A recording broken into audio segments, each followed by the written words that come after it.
And so thank you and welcome, Nicole. Thank you so much, Kate. I'm actually super excited to chat to you. I feel like the biggest fangirl of yours, and that sounds really we met like 12 years ago in the infancy of what is your whole legacy, I suppose. And it was the Rogan Rouge Foundation back then, and then became Love Out Loud. I know, it feels like many lifetimes ago at the ANZ Bank. It does feel like many lifetimes ago. How did you transition from what you started out with the Rogan Rouge Foundation into Love Out Loud? Can you share some key moments on how that evolved and became what it is? Yeah, I think for any entrepreneur, right, the most important thing is the problem you're seeking to solve, and less about the structure of the company itself.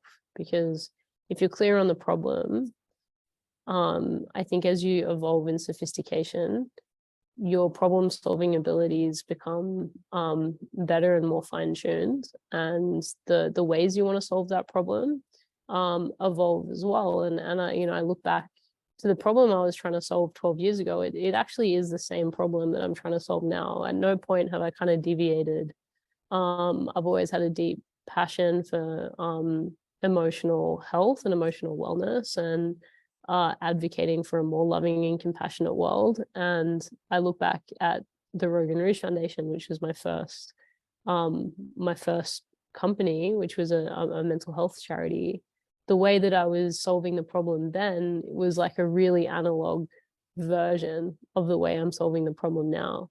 But it's the transition wasn't like I'm fed up with this company and I want to start something new. It was very much an organic, the work with the foundation led to me working with the mental health commission as a commissioner. And I guess during that time, the work I was doing with the foundation was very grassroots. So we were going into communities, and literally I was living in the communities to build capacity in those communities. And back then that was considered like a really left field way of solving the mental health problem, which is very crazy because I think it's just common sense, but my premise back then was I think that there are environmental and cultural reasons why we have the statistics we do. And I think if we help communities come together and build what I was calling at the time emotional infrastructure, we're going to have a lot of these statistics decrease. And I had a lot of pushback and a lot of naysayers, as I have had, in every stage of the journey. But lo and behold, there were some pretty incredible breakthrough results as a outcome for some of the work that my then team and I were doing with these communities. And so when the commission became interested in the work I was doing, and I then became the federal commissioner, it was a very kind of juxtaposed experience, because one week I was living in these remote communities working with, these really kind of disenfranchised stakeholders. And then the other week I was in Parliament House and looking at how we could direct a $30 billion budget. And through that time, it became very, I guess, evidence to me that the way bureaucratic systems and governments in particular are structured is just like a nightmare for innovation. And as an entrepreneur, I was looking at a lot of the spend and I was thinking to myself, like, you can see year on year, this is a deficit spend. You're spending money on a problem that is getting worse every single year. And if you were to do that as an entrepreneur, that's the fastest way to kill your company. But that never really seemed to kind of cross anyone's mind. And so I started to really, I guess, be challenged to think of what are solutions, because obviously the way I was working with the foundation was never going to compete with, a national health system. And I could see that we needed solutions that were that scalable, in terms of solutions that could really touch millions, if not billions of people. And I was pretty convinced that it wasn't going to happen through trying to redirect federal spend. And so I guess it was the building blocks of those experiences that kind of pointed me towards first believing in the power of commercial enterprise when done ethically, and then eventually technology. Yeah. And so then is that how we're leading into In Truth now? But there's a big gap between where you were then in time and where you are. I just find it fascinating, actually. I'd love to spend 5 minutes in your brain. Like, what goes on? I think I have a busy, active mind where I'm researching for ideas and concepts. Yours must be next level. Right? Yeah. I don't know if I would wish myself on someone. It's what a lot of people don't understand about me is I'm deeply introverted. I'm social and, I have good communication skills, but yeah, my default nature is very much like kind of I ruminate on problems and very complex problems for hours and hours and hours and hours and hours a day. And, growing up, yeah, obviously that was seen as very intense, and I am very intense. And that hasn't changed. And actually, I would say it just probably intensifies as the years go on. And yeah, I don't know where that comes from. I always remember being very observant as a child. So I guess kind of processing a lot of stimulus all the time and noticing things other people wouldn't notice, and all of those sorts of, things, solving problems in ways that, no one else was solving problems, kind of always very different. And I think, a few things. I went to a lot of different schools, so I never had the opportunity to sort of be institutionalized, so to speak. I've never had a boss, bar like the owner of a juice bar I worked at when I was 14, something like this. So, and I left mainstream school to go to an art school when I was 14. And one of the things that school did really well was teach you how to think, not what to think. It was a very kind of philosophical curriculum. And I think all of those things just allowed for my nature to kind of shine through, maybe. Whereas I guess a lot of people get trapped in the kind of the rut of like a school classroom and, all of those things. Like I don't have a lot of that kind of written into my history. And I think that probably paid off in the long run. Do you ever throw an idea out and think that's way too far? Like that's even for me, No. or is it always this idea, how do I make that happen? Yeah, I think probably to go a layer deeper than that, the way I see the world is more around like I contemplate the nature of reality a lot. And one of the things I personally experience and what I believe to be true about reality is that the way we're experiencing reality is through our perspective, and our subjective observation. So if you can see something in your mind, I really do have a very innate belief that that's already real, and I guess the way that I see it is when you close your eyes, right, you enter the world of the infinite, let's call it that. That's your imagination. Einstein said it. Logic will get you from A to B, and imagination will get you everywhere else. And spiritual masters see it as, the void, the 0 point field. That's the place that exists, in your imagination. When you open your eyes and you are looking at a 3-dimensional reality, there's a lapse in time because matter is more dense. And that's essentially kind of all it is, as long as you're willing to become the person that you need to be. And that's sort of, I think, heavily dependent on your level of integrity and conviction and strength and will, all of those things. But if those things are there, then you can get better and better at collapsing the amount of time between when you've seen something in your mind and when it can actually be experienced in the 3D. I love that. I've been a big believer of saying, if you can see it in your mind, then you can create it. But I think you've taken it to a whole nother level. And I'm going to be that now. If you can see it in your mind, it's already there. It's already created. It's real. That's how it is. Yeah, and that's how we're creating all the time, but it's a lot of people don't think that the very kind of process that created the dinner that they made is the same process that you can apply to anything in life. When you're sitting down, at 1 p.m. thinking, okay, what am I going to have for dinner? And then you're thinking about the shopping list and all the things that you need to get. And then you're thinking about preparing the food and plating it up. And then you're there actually eating the meal. That process began with a vision you had, and then a refining of all of the things that needed to be done in order to make that real. And really any vision, we live inside our vision all the time. That's the kind of creature we are. It's what makes humans amazing and separates us from other animals, as far as we know, is that ability to project our own vision, our own volition onto the world and actually have that materialize.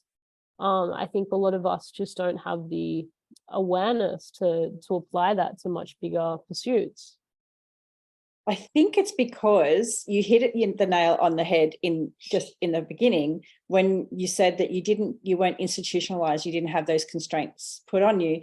And I listening to you, I love it. I could hang off every word you say. Always, it's always beautiful and so well put together. But you said that we undervalue that. And here's the thing. It's because we're told we can't really do that. That's not real. And you have never been taught that. Well, you haven't lived marinated in an environment that has brought you to that. You've always thought it's been possible. And I was saying to you just before I pressed record about a memory I have of sitting in a cafe with you in Broadbeach when you said I needed a van. And next minute, a van materializes through a person who's in the cafe next door, or I think it might have been a real estate agent or something, came over and said that they need one. And you looked at it and said, that happens to me all the time. Like that's just how life is. Yeah, it's really interesting because I went through an awakening, I guess you'd call it that, at 17. And I think I was very much like that as a kid. And with all of the change, one of the positives was that I wasn't, ever put in an environment where I sort of was, institutionalized. But also for any kid, teenager, that level of change is really difficult. And I went through quite a hard time in all of that. But now I can kind of see the positive upside. But yeah, I had an awakening very young because of some of the challenges I went through as a teenager that I guess put things into perspective. And one of the things, often when I'm interviewed, people will ask what was that kind of defining moment. And I almost lost my life to an eating disorder. And I guess I had to contemplate kind of the line between life and death very young. And when you look at, one of the things I've studied in my journey very deeply is initiation and rite of passage. And you look at how tribes instilled wisdom in the next generations. And it was always through a rite of passage that was essentially placing that boy or girl at the edge of either literal death or some kind of metaphorical death. So this kind of confrontation with death that allowed them to understand what really matters, that awoken deep wisdom within them and put things into perspective in a new way. And I do actually think we need that in order to mature the way that we're kind of designed to as a human being. And I think it's really fundamentally missing. And it was just kind of like, it was coincidental, I guess, in a way that I had that experience. Like that wasn't me trying to initiate myself consciously into womanhood. Obviously, it was just kind of a byproduct of what I personally experienced during those years. But because of the intensity of that experience, I had to ask myself at a very young age, like, is this identity something that I'm prepared to die for? And when you ask yourself questions like that, really at any age. It just so happened that I asked those questions very young.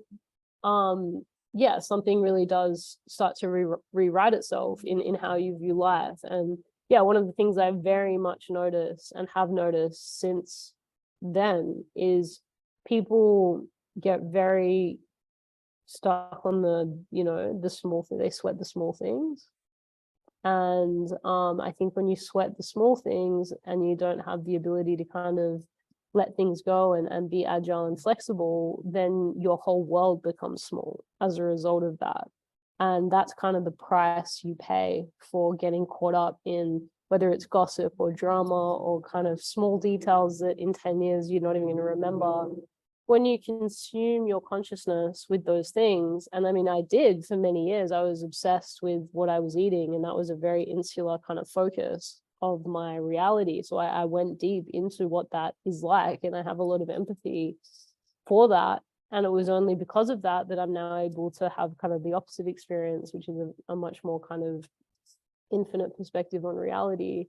But what a lot of people don't realize, I think, there's a general kind of social awareness, and it's not great to gossip, but if people really understood that all of that energy that goes into that sort of behavior is essentially suffocating your imagination. It's suffocating the time and the space you have to actually dream and vision. So there's a few things that I just don't do. I don't gossip. I don't do small talk. I don't have conversations I don't want to have. There are kind of rules that I live by, just really by being true to myself, that I think create a lot of space for me to think about the things that matter. And when you think about things that matter, you'd be surprised at how your life starts to move in new directions. Well, your life has definitely moved in some amazing directions. You've successfully merged visionary technology and AI with compassion. How do you see these elements working together to shape the future of emotional wellness and human consciousness? This is a big conversation. Well, I mean, there are a lot of naysayers about AI. I guess let's start there. And I have huge amounts of optimism for what AI can bring and is bringing to our world. And just like any technology, there's a ethical and compassionate use of a hammer to build, shelter for your family, and there's a very violent use of the technology that is a hammer. There's, you can use your car to find ultimate freedom and travel the country, or you can drive intoxicated and accidentally kill someone. So I think like the application of these technologies, like any technology, it's important that we think about how to use these things ethically and compassionately, especially something as exponential as AI. It's predicted to be 1 billion times smarter than us in several decades. So it's kind of incomprehensible.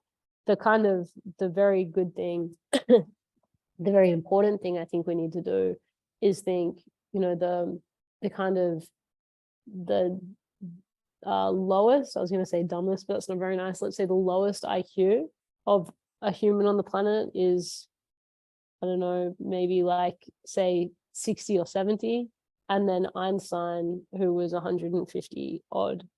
So you think that's like 100% on, from the least intelligent to one of the most intelligent humans on the planet. And from that, we have the theory of relativity, and we have physics, and we have, and that's just, one example. Then think about that times 1 billion. It's an incomprehensible amount of intelligence that we're in the process of kind of opening up Pandora's box in a way. And so we need to make sure that we're doing that in the right way, because what can come as a result of that is a utopia, truly. Like, people get very triggered and scared that, well, AI, had someone posting on my post the other day, like, what about the truck drivers and the bus drivers? What are they going to do? And I really encourage people to not try to compare how the world has been to how the world is going to be, because it's a completely, like, we can't compare these two worlds. It's not a linear process anymore. This is going to be very exponential. And what we can do instead is get very excited about the idea of not needing to trade hours and hours and hours of our time for a couple $100. You know, we're entering an era where free thinking will be more possible than ever. And of course, like any polarity on Earth, we also are probably going to contend with people that want to limit free thinking because of how accessible free thinking is and will continue to become. And I think, yeah, we need to embrace it. I was asked just before in one of my meetings, you know, what's Intruth doing about AGI? People are so terrified of artificial general intelligence. And again, you know, I want to be kind of at the forefront. Obviously, like for the products we're developing, there's big considerations because we're essentially teaching artificial intelligence human emotion. So there's big considerations around that. And if we can develop a tool that is supporting an individual to be able to see all of the complexity of their emotional pattern, learn the emotional signature behind sickness, predict illness before it starts to happen, and actually be able to create interventions for that individual without any pharmaceutical medication or surgery, like, is it worth it? I think so. I think, like, I am definitely a stand for personalized health, and we're really not that far off, but we need to embrace technology in order to get there. So yeah, it's a big conversation, I think, with many angles to the prism, but I feel optimistic overall. When is In Truth likely to release? Well, it's ready. And so we're doing some internal integration with our hardware partner at the moment. And then we'll do a soft launch where we'll invite you guys as our community to come and do some user testing, probably a max of about 1,000 people, and get your feedback. And then depending on, you know, how you like the features and how much more dev work we will need to do, we will do a hard launch. It's called a hard launch, like a commercial launch. Maybe before the end of the year, but more likely towards the beginning of next year. Again, it kind of depends on the feedback. Pretty exciting. I know I'm excited. I'm very excited to have this product. I've watched you as you're going along. I've watched your, you know, information and videos, and the way that you talk about what's coming is beautiful and definitely needed. And I 100% agree. Like, it's going to, if it works the way that you are saying that it will, then it is going to give people the ability to heal or prevent any which is super powerful, because people have really undervalued the fact that they can heal themselves and we rely too much on pharmaceuticals, which has been a challenge in itself for other, you know, family members I know I have. They become reliant on the white coat and the next thing. So I'm pretty excited to be able to hand this to my children to say, hey, actually, you could do something else. So thank you. Yeah, of course. Yeah, it also requires all of our participation. You know, it's like, this is a possibility. And of course, like, the people that have fear, that's also a possibility. But like anything, where we feed energy, you know, and where we put our intent really does matter. Not in a naive way, like, let's close our eyes and ignore the potential risks. No, it's like the event I was just at in New York. What is really so apparent, even after the past few days, is the power of smaller companies that have a vested interest in data sovereignty coming together to create a unified kind of rebellion against giants. I think is brewing and happening, and it needs more advocacy. And I will really, you know, say this to your listeners, more than anything, it's actually going to take conscious consumer behavior. So really thinking about the products, like, I have no doubt that In Truth will have 10 competitors within a year. You know, it's inevitable. It's a very clear gap in the market. Emotional metrics, no one's cracked it. Amazon Halo tried. You know, and the question's going to be for you as a user, what company are you going to choose? Are you going to check out, you know, what that company stands for, how the data is being hosted? Do you believe in where the company is going? Because what a lot of people don't realize is this is incredibly sensitive data, and you should own your data. And if you don't own your data, that's a problem. And if it's not a problem for you, it's going to be a problem for your children. So yeah, I think that's important to say, because we're going to be saturated with choices when it comes to, especially health. Health data is the biggest, pretty much the biggest industry in the world, I would say, second to space. And the more I work in it, the more I realize that longevity, as in, you know, biometrics and gene therapies, so health tech and health data and the space industry actually work pretty much as one industry. So there's an incredible amount of power in your data, your health data. So be conscious with what companies you're giving that to. Thank you. It is a really good thought too. And I remember you saying that on a think tank, you know, you're talking about who's it available with and who it's not. And you did say we're not sure on how that data will be managed. So we're just cautious in that. And I thought that was a really responsible thing to say, because people do willy-nilly just apply for sign up for things and not realize how their data is managed. And most of the big companies out there, they are data companies. They sell a service or a product. But they are data companies, and data is super important and worth a lot of money. So the fact that you're being so cautious with it is something to really, you know, it speaks to your integrity and who you are as a person. So good for you. Doing our best. Yeah, this is really about humanity.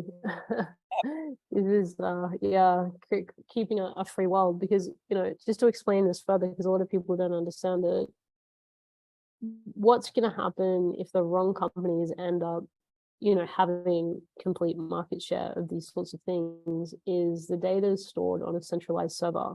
So as we enter the realm of BCIs, brain computer interfaces, if all of that data is centralized, that means all of it is controlled by centralized power. So I'm just going to leave that, you know, as a thought, because I don't think people understand kind of, like, oh, who cares? You know, I've got nothing to hide. It's just my Apple Health data. Who cares?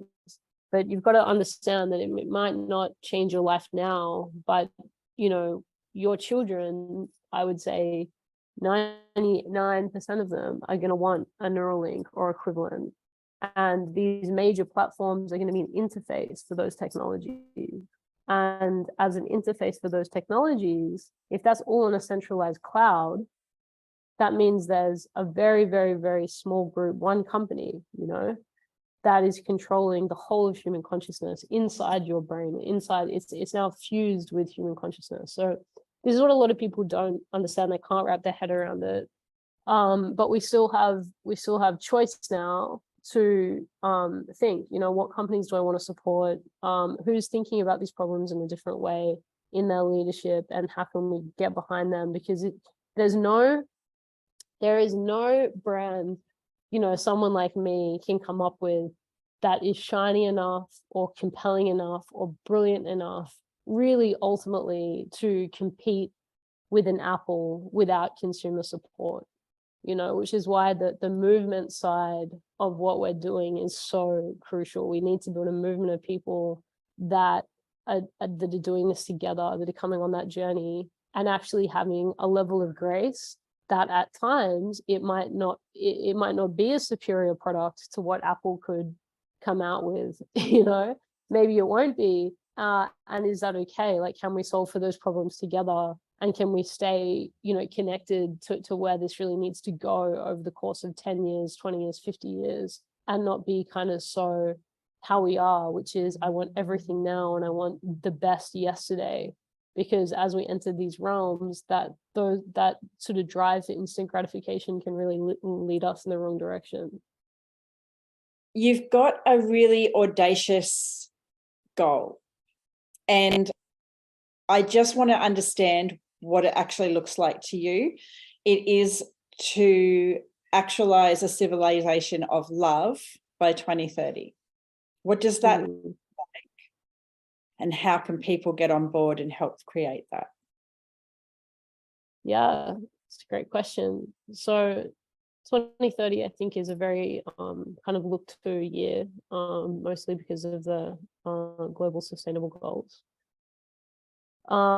which on every goal we're pretty much so subpar in terms of our ability to get there. And again, I think this is more than anything going to require an elevation of consciousness.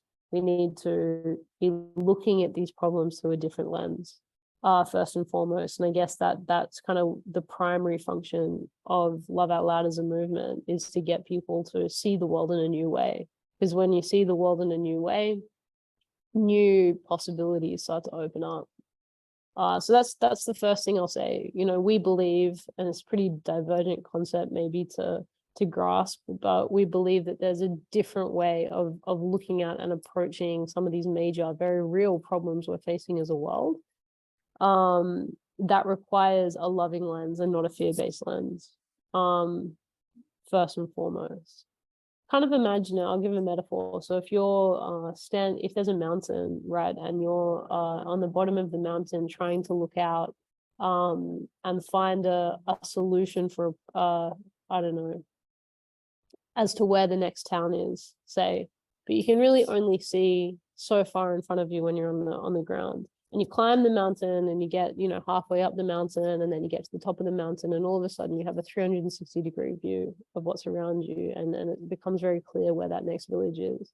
So think about that as the elevation of consciousness. The higher you go, the more visibility you have. And I think that there are ways of solving these problems. You know, if we want to merge our consciousness with artificial intelligence, because it's going to give us telekinetic or telepathic abilities, it's going to allow us to time travel, it's going to allow us to bilocate, you know, it's going to allow for all of these things. Well, what if there's an organic way of doing that, but because of the level of consciousness that we're in, we don't have the visibility to be able to see that. And this is a very big part of I guess the iceberg that is the Love Out Loud vision, is we want to facilitate people enough that they can start to understand that there are different ways of creating these very incredible kind of breakthroughs in innovation.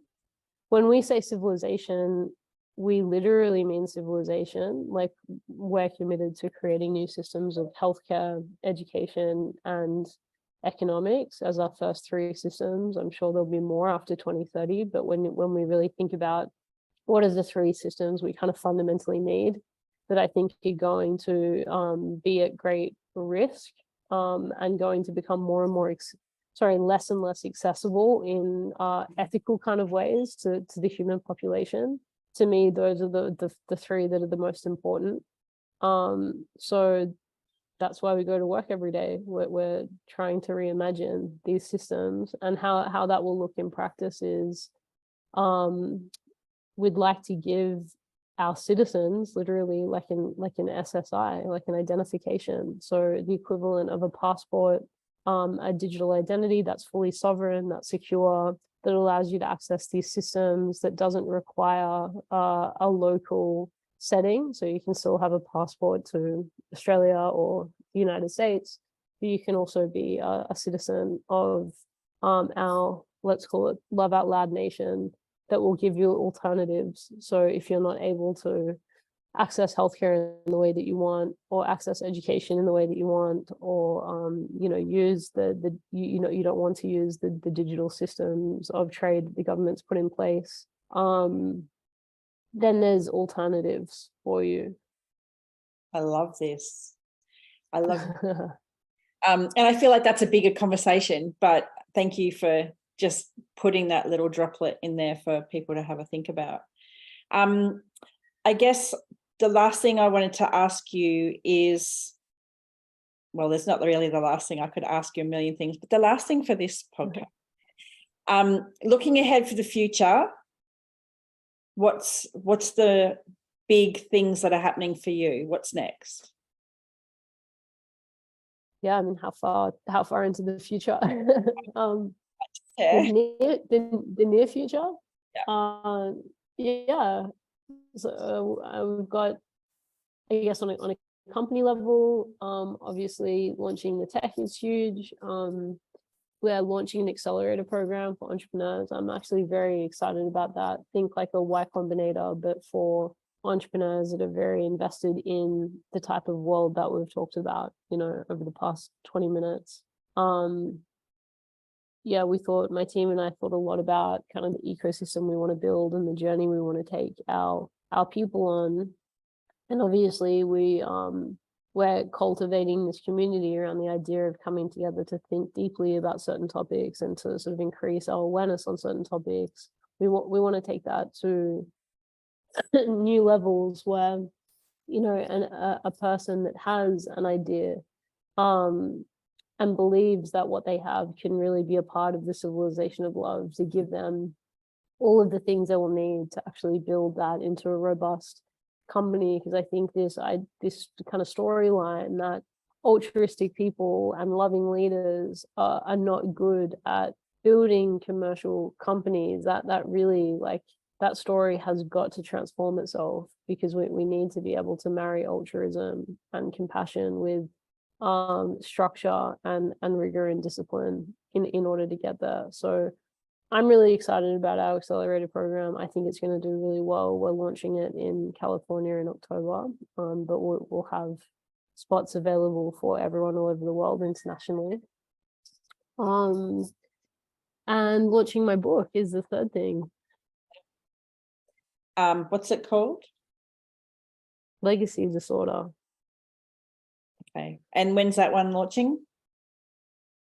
22nd of September. Okay. And if anyone is listening, how can they find you?